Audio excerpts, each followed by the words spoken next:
Okay, so you're about to get a real shortcut to understanding something pretty exciting. A potential revolution, really, in how we deal with damaged hearts. Yeah, it sounds almost sci-fi, doesn't it? We've got this fascinating article detailing some groundbreaking research. They're exploring repairing heart muscle using lab-grown tissues. Exactly. Stuff that really does sound like it's from tomorrow. So our mission today, let's say, is to dive into how scientists are trying to overcome this huge, long-standing problem. The fact that hearts just don't heal very well on their own. Right. Forever, the basic understanding has been that once heart muscle gets damaged, say, from a heart attack, that damage is largely permanent. It doesn't regenerate like, say, skin Which does. is why heart failure is such a massive issue, affecting millions. That permanent damage, that scar tissue, it weakens the heart over time. Precisely. And that limited healing capacity has been, a major hurdle in cardiology for decades. Okay, so it's a really tough problem, but this is where the new research comes in, offering a potentially different path. Tell us about the team behind this. Yeah, so this work comes from a team in Germany at the University Medical Center Göttingen. It's led by Professor Wolfram Hubertus Zimmermann. And they've managed. What exactly? Well, the article calls it a groundbreaking achievement. They've successfully grown living, beating heart muscle in the lab. Engineered heart muscle, they call it. Living, beating heart muscle. Okay, wow. How do they even start doing that? It sounds incredibly complex. It hinges on stem cell technology, specifically something called induced pluripotent stem cells, or iPSCs. iPSCs. Right, I've heard of those. They're the ones that aren't embryonic stem cells, but they act like them. Exactly. You basically take an adult cell, like a skin cell or blood cell, something Correct. easy to get, and you reprogram it. You kind of wind back its biological clock. So you turn it back into a state where it can become any type of cell, like it was at the very beginning of development. That's the idea. Unlimited potential, just like an embryonic stem cell, but without the same ethical controversies because you're starting with an adult cell. Okay, that's clever. So you take these iPSCs, these reprogrammed cells, and then you nudge them towards becoming heart cells. You guide their development, yes. Huh. Using specific growth factors and conditions in the lab, you coax them into becoming cardiomyocytes, heart muscle cells. But just having loose heart cells isn't enough, right? The heart's a complex, structured organ. Absolutely. And that's a really key part of this research. They don't just have a soup of heart cells. They assemble these cells into three-dimensional structured tissues in the lab. Ah, so that's where the engineered heart muscle, the EHM patches, come in. Yeah. They're pre-built sections of muscle. Precisely. They're not just random clumps. They have structure, the cells are aligned, and like we said, they actually contract, they pulsate together in the dish. It's quite something to see, apparently. That organized structure sounds crucial. I remember hearing about earlier attempts just injecting stem cells. Yeah, and that was a major challenge. You inject millions of individual cells, and you're kind of hoping they figure out where to go, how to connect with each other, how to align, how to beat in sync with the existing heart. It's a tall order. A bit chaotic, maybe. You could say that. The EHM patch approach tries to bypass that. It delivers a preformed functional unit directly where it's needed. Okay, so they have these pulsating patches. The next step is seeing if they work in a living system, right? The article mentions animal studies. Yes, they moved on to testing these in rhesus macaques. Macaques. Why them specifically? Their cardiovascular system, especially the heart's structure and the way it functions, is remarkably similar to humans, much more so than, say, rodents. So if something works well in a macaque heart, there's a better chance that, no guarantee, of course, that it might translate to humans. Makes sense. And how did they set up the experiment? Did the monkeys already have heart problems? No, the researchers actually induced heart failure in the monkeys first. They created controlled damage to mimic what happens after a severe heart attack in humans. Right, to create a realistic scenario for testing the repair. So, damaged heart. Then what?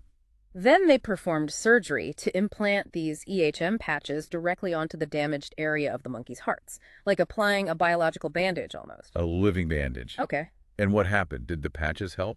The results, especially in the monkeys that got higher doses or more potent patches, were really quite positive, according to the article. Such as? What did they see? Several key things. First, they observed a thickening of the heart wall in the damaged area where the patches were applied. Thickening. Does that mean the patch was integrating, becoming part of the heart?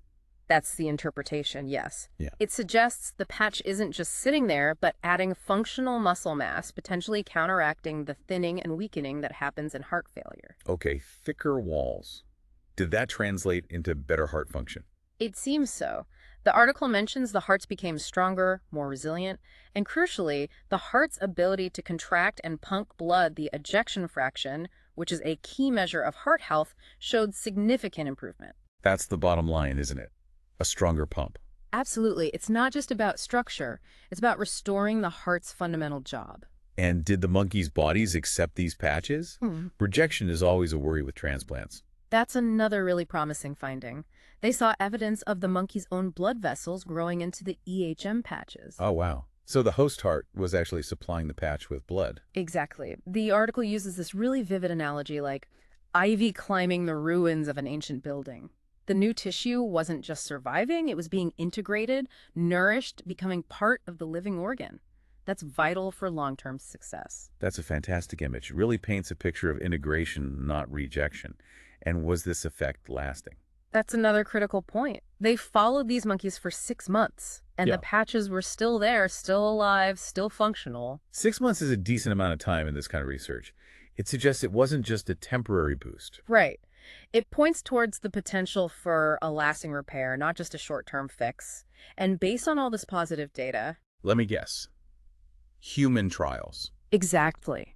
The researchers have now received permission to move forward with clinical trials in humans. Which is huge. I mean, think about the millions of people worldwide living with heart failure. This offers a completely different prospect, not just managing symptoms with drugs or devices, but potentially regenerating the damaged heart muscle itself. It's a paradigm shift, potentially. Biological regeneration instead of just mechanical support or symptom management. But There's always a but in medical research, isn't there? yeah, usually. The article rightly brings in a note of caution. It includes the perspective of Professor John Martin from University College London. He's known for being, let's say, circumspect about stem cell therapies. Okay, a skeptical voice. Yeah. What are his main concerns? Well, he points out, quite reasonably, that results in animals, even primates, don't always translate to humans. The human heart is incredibly complex, the immune system can be tricky, and rejection is a real possibility.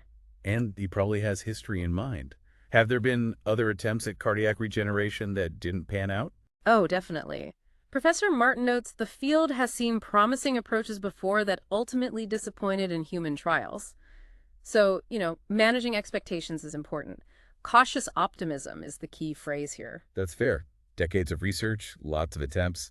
But the article suggests this EHM patch approach might be different from some of those earlier strategies. It does, and we touched on why earlier. Remember the old method of just injecting loose cells? Right, hoping they'd sort themselves out. Compared to that, delivering a preformed, structured pulsating patch is a fundamentally different strategy.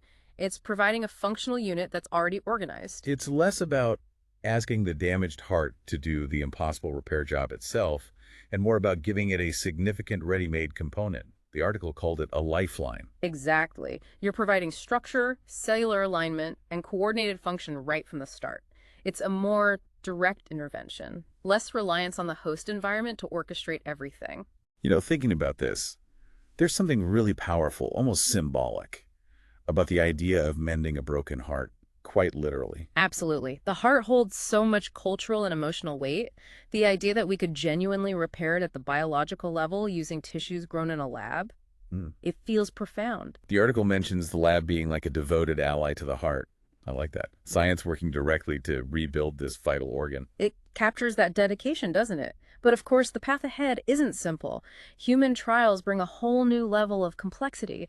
Biology always has surprises. True. Nature is complex and human bodies are variable. It won't be straightforward. No, but seeing these results, seeing the potential, it's hard not to feel hopeful. That image the article uses of tiny heart tissues beating in labs, it really does feel like a brighter future potentially pulsing into life. It's a compelling image. Okay, so let's try and wrap this up.